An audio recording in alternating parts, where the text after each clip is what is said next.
They sold a man for $1, and the woman who bought him was black. But when he whispered her name, she realized he wasn't a stranger. And there, in the snowy silence, the price of survival was her dignity. Do you know why? The town was barely more than dust, a church with no cross, a saloon that smelled like old blood, and a sheriff's office that mostly just housed hate. Wind sliced through the valley like it had something to prove, dragging with it the kind of cold that made your lungs stiffen before you could cry. Amari Bell walked through it anyway. Her shawl was torn. Her boots had holes. Her belly was round with child that hadn't yet screamed, and on each side of her walked the only reason she hadn't given up, Zuri and Langston. Zuri held her brother's hand tight, like she was holding back the whole world. Langston hadn't spoken in days. Not since the night white men dragged his father out and hung him like a warning. They had been turned away from 5 towns already, because no one wanted a black woman with no husband, no money, and no right, according to them, to be alive and breathing where they could see it. But this town, this filthy, frozen, forgettable town, had something different nailed to the center pole. A notice: man seeking work through the winter, willing to trade labor for shelter. No questions. $1 contract. Most white folks laughed at it, but Amari didn't laugh. She couldn't afford to. She clutched that one crumpled dollar, the only thing left in her dress pocket, and stared at the figure sitting near the edge of the saloon.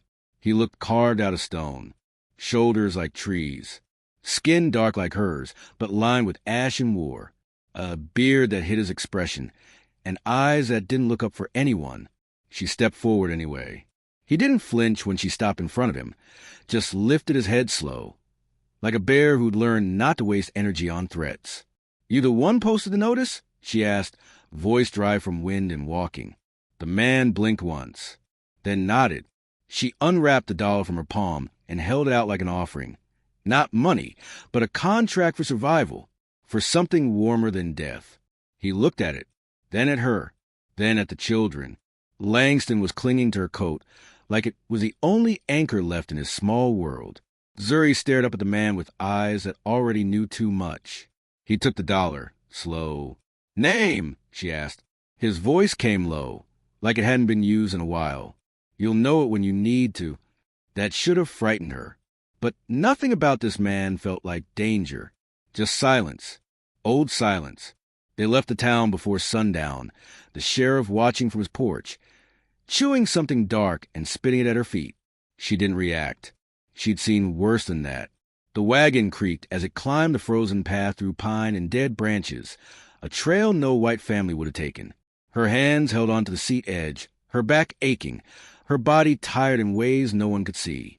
Elias, she didn't know his name yet, but that's who he was, walked beside the wagon instead of riding. Like he didn't trust the wood, the road, or maybe himself. The children fell asleep before the stars fully came, wrapped in each other under a threadbare quilt. When they reached the cabin, it was bigger than she imagined. Not clean, but solid. Smoke trailed from the chimney, would stack like someone still cared. She stepped down slow, her boots crunching against the frozen dirt. Elias caught her elbow, not holding, just steadying, then let go like her skin burned him. Inside there was heat, a fire already going, and something else. The smell of stew, real food, the kids curled up by the fire, without asking. Trust came easy when your bones were that tired. She sat, her body heavy, her belly twitching as if the child inside was still trying to understand what safety meant. Then from the shadows, his voice. "You're too thin for someone that far along." She didn't jump. "Been walking too long. You got a plan for birth?" "No," she said, voice cracking. "Do you?" He didn't answer right away. Just looked at her for the first time like she wasn't just a burden, like maybe she was something remembered. "There's a midwife south. Week's ride. But you ain't making it. Snow's coming early." Amari stared into the fire. She said nothing. But something about his tone wasn't pity. It was certainty. And certainty in her life was rarer than gold. That night she didn't sleep, just listened to the wind crying through the trees, to the steady breathing of a stranger who felt like an echo. And in that cabin, wrapped in smoke and silence, She wondered if she just invited another kind of danger into her children's lives. But even as the fear rose, she knew this was the only choice that hadn't tried to break her. The next morning, Frost clung to the window like breath frozen in midair. Amari stepped onto the porch, one hand on her swollen stomach, the other holding tight around her frayed shawl. Elias was already outside. Splin would like it was his only way of speaking. He moved with that quiet purpose, that stillness only men who'd lost too much ever really learn. She watched him, unsure if she should say anything. But before she could even clear her throat, he spoke, between the rhythm of axe and earth. You got a strong back for someone carrying 3. She didn't correct him. That unborn life counted. You got a name? He asked. Amari Bell. The axe froze midair. He turned, slow, eyes narrowing like they were catching up to something his body already knew. Amari, he repeated. Then, softer, almost reverent. Bell. Her heart stuttered. How do you know that name? He let the axe fall, quiet, took a step toward her, then stopped himself. Because you prayed it once. Silence stretched between them, thick, shaking, cold. She staggered back, hand flying her belly like instinct, like armor. I was 17, she whispered. I don't even remember praying out loud. He nodded. You were bleeding, outside a burning church. You said your name and mine. What's your name? He looked at her then. Really looked. Elias Cross. The name hit her like a door slamming open inside her chest. Not just a memory, a truth, one buried so deep beneath fear and time, it hadn't dared speak until now. She didn't speak, just turned back into the house, her thoughts screaming louder than the wind. That night, she watched him from the shadows of the cabin as he carved something small from wood, his knife gliding slow, steady. The fire crackled, soft and low like a heartbeat trying to calm itself. You said, I prayed your name, she murmured. He didn't stop carving. I found you, that night outside Ellington. Smoke was everywhere. You were broken. I carried you to Miss Delilah's farm, then vanished. Why? He paused, let the blade rest. Because I wasn't ready to be seen. The room fell quiet again, but something had shifted. Something cracked open, not with violence, but with weight. Zuri rolled over in her sleep. Langston whimpered once, then settled. Amari stared at the ceiling, blinking against tears that never fell. She didn't know what he meant by not ready. But somehow she understood anyway. He hadn't saved her because he had to. He did it because even back then, he'd heard her voice. Days passed like smoke, curling slow, fading before you could hold them. But the air inside the cabin had changed. Zuri started asking him things. About the trees, about trapping rabbits, about which birds knew when storms were coming. Langston still didn't speak, but he followed Elias everywhere, mimicking the way he stepped, the way he watched the wind. Amari cooked with what he brought in, rabbit, wild root, sometimes fish from the half-frozen creek. He didn't ask for thanks, and she didn't offer it, not with words. But each bowl of stew placed before him, each quiet glance held too long. Those were enough. At night, the fire would dim and the snow would rattle soft against the walls. She'd lie awake, listening for the things silence doesn't always say. And then one night he spoke. I didn't know it was you when I put the sign up. She looked up from her stitching, her fingers still. But you remembered after I said my name? He nodded. Only then. Why'd you leave again after saving me? His hands tensed around the carving in his lap. Because back then I wasn't a whole man. I thought if I stayed, I'd ruin you. She stared at him, long and slow. And now, he didn't blink. Now I wouldn't leave. There it was. No poetry, no promise. Just truth, shaped by pain, handed to her like something fragile. But fate don't like quiet peace. 2 mornings later, the dog barked, a sound that cracked through the stillness like gunfire. Amari ran to the window. 3 riders, cresting the ridge like death, had finally remembered where to look. Elias came back in seconds, rifle already in hand, eyes cold like stone. You know them? He asked. She nodded once. The tall one, Sheriff Ward Kincaid, rode with the men who hung my husband. His jaw clenched. They here for you or me? Both, she said. Langston hid behind the table. Zuri stood frozen beside her, whispering Mama like it might stop time. But Amari, she looked at Elias. And for the first time in years, she didn't feel outnumbered. She felt covered. Outside, the riders didn't charge. They circled like wolves, watching, waiting. Inside, Elias loaded the shotgun she hadn't touched in years and handed it to her like he already knew the weight she could carry. I can take the kids to the crawl space, she said. Not unless they start shooting, he replied. We keep them close. Zuri's voice came small, trembling. Mom, are they bad men? Amari didn't lie. Yes. Elias didn't flinch. They want fear first, then blood. That's how they move. How do you know? He turned toward her. Something deep and dark flickered in his face. Because I used to ride with men like that. It was almost sunset when the knock came. Not loud, not angry. Just 3 soft thuds on the door, like someone too sure of himself to kick. Elias opened slow, rifle already lifted just enough to say what needed saying. And there he was, Sheriff Ward Kincaid.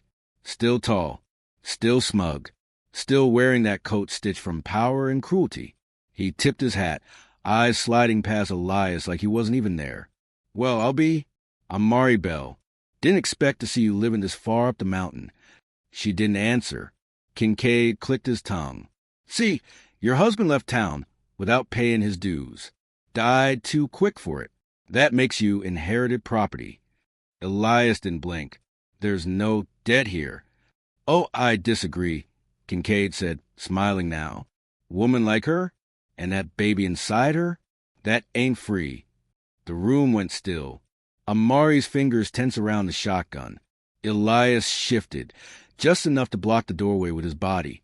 You're not taking her, he said, voice flat as winter ground. Kincaid leaned forward, his voice calm. We're not here to take nobody. Just came to collect what's owed. Amari stepped forward, eyes locked on the man who helped hang her husband. You got nothing I owe. Kincaid's face twisted. That child says otherwise. Her breath caught, and in that one moment, Elias raised a rifle just a hair, and the air shifted. You leave now, he said, while you still can. Kincaid laughed low. You gonna kill a man in front of a woman and her kids? Elias didn't blink. If I have to. They stared at each other, 2 storms trapped in skin. Then Kincaid tipped his hat again, turned, and walked off the porch. We'll be back at first light. Think about what's worth dying for. The hooves faded into the trees. And as Elias bolted the door, Amari exhaled like she hadn't in years. They won't wait till morning, she said. He nodded. No, they won't. He moved fast after that. Bell traps in the woods. Bullets counted twice. Extra firewood stacked. A revolver unbared from underfloor. She watched his hands, steady like war drums. You've done this before. Too many times. She swallowed. Why are they really here? He finally looked up. Because they want me to beg, and they think hurting you is the way. Why? His voice dropped low and flat. Because once, I did the same thing to someone else. She didn't ask more. Didn't need to. Some kind of truth they sit in a man's eyes long before his lips move. That night, no one slept. Zuri and Langston were tucked behind the chimney wall with food and whispered instructions. Amari sat near the fire, shotgun in her lap. Elias walked between windows, shadowed and quiet. A sentry with something to lose. At some point, he sat beside her. I left because I thought you'd be better off without me, he said suddenly. But every step I took, I heard your voice. She looked at him, at the way firelight softened his jaw. You saved me once. That counts. He nodded. I aimed to do it again. Then a sound, metal on metal. One bell, then another. They were here. The first shot didn't come through the window. It came from the trees, a crack that split the night clean open, burying a bullet in the porch post just inches from the door. Elias was already moving. He cracked the door, just enough to peek through. then slammed it shut again. They've got torches. Another shot slammed into the side wall, spraying with dust over the floor. Amari didn't wait. She grabbed Zuri and Langston and shoved them into the crawl space under floorboards. Zuri clutched her doll. Langston didn't cry. He was too scared to cry. The window shattered. Elias returned fire, fast, precise. One of the riders ducked behind the barn. "They're trying to smoke us out," he said, voice steady. "They want to burn us alive." She knew what that meant. She'd seen it done before, when the law came in cloaks, not uniforms. He looked at her. The decision was already in his eyes. "I'll draw them away. Take the kids through the creek path. If I move fast, I can lead M wide. You run south." She gripped his arm before he could move. "No, Amari, no," she repeated, firmer this time. "I'm not surviving just to survive. Not anymore." He froze, then nodded once. A quiet surrender, not to fear, but to her. "Then we finish this." They waited in silence, guns loaded, nerves drawn tight like bowstrings. And then all three men came at once, charging the porch together, loud and fast, counting on panic to clear their path. They miscounted. Elias stepped out first. His rifle cracked like thunder. One rider fell back screaming, leg twisted, blood pooling. Amari leaned out the side window and fired clean, her shot catching the second in the thigh. He dropped, cursing, trying to crawl behind the trough. But the third, Sheriff Kincaid, made it to the steps. He burst forward. Elias met him halfway, and the two crashed into the snow-covered earth. Fists, elbows, mud. No technique, no rules. Just two men trying to erase each other. It was fast, brutal. Blood hit the snow. A tooth, maybe, or a bone. Then Kincaid reached for his revolver. Amari stepped out, shotgun raised. Cold wind lifting her hair. "Don't," she said. "Quiet. Final." He froze, stared up at her with something almost like respect, or maybe shame. "You were always stronger than him," he muttered. And then Elias hit him one last time, hard enough to drop the silence back into place. They buried the bodies at dawn. No prayers, no names, just dirt and a woman holding her belly, too tired to shake, too angry to cry. The sun barely touched the tops of the trees when they stood over the graves. Elias held the shovel like it was part of him. Amari stood behind him, Zuri holding her hand, Langston clutching the hem of her coat. No one spoke. The blood had been washed on the porch, but the weight of what happened still clung to the air, heavy, unspoken, necessary. When they returned inside, the cabin didn't feel the same. It didn't feel like fear anymore. It felt like something had been claimed. Later that day, Elias sat on the porch sharpening his knife. His hands moved slow, like his thoughts were too loud to rush. "You gonna ask me to leave?" he asked. Amari stood beside him, arms crossed under her shawl. "Not if you meant it. What you said about not leaving again." He looked up at her then, and in his eyes was something raw and unfamiliar. "Not love, not yet, but home. I meant it." She didn't smile. She just reached out and took his hand, gently, like it might still break.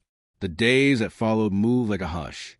The snow piled higher, but inside the walls there was warmth that didn't come from fire. Langston started to speak again.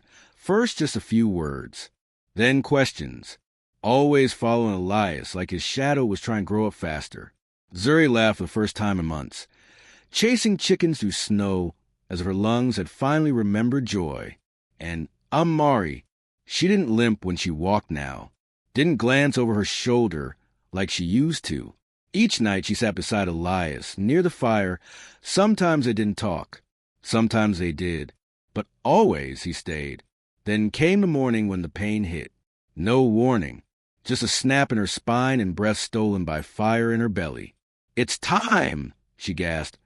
Elias didn't panic. He moved fast, quiet.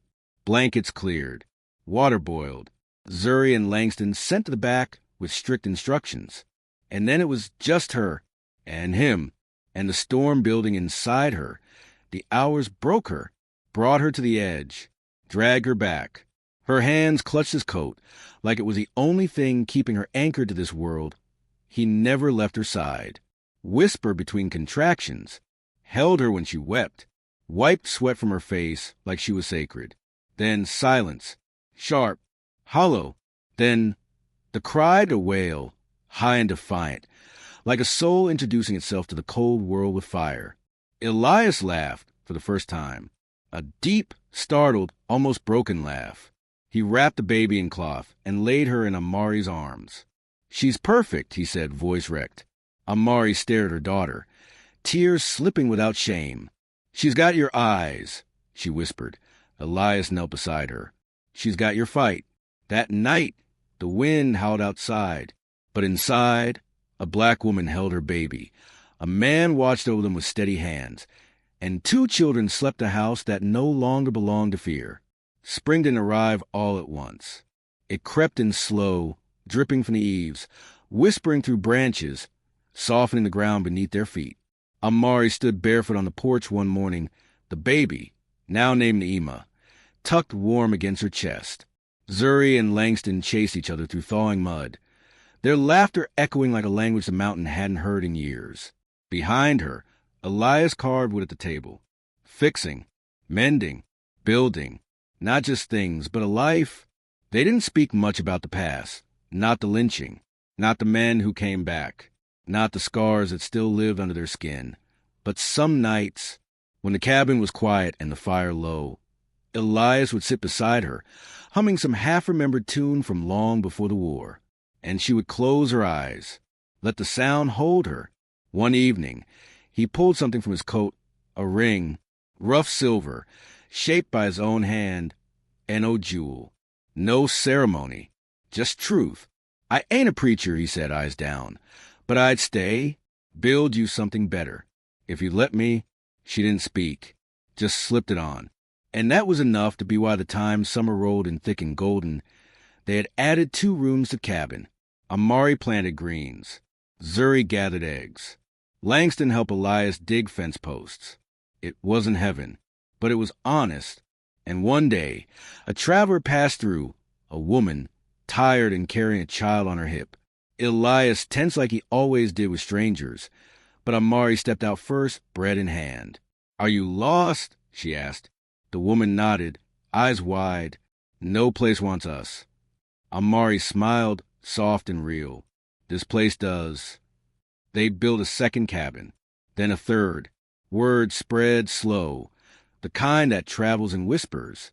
A place in the mountains, where black women could come, with their babies, and their sorrow, and find something new, not just shelter.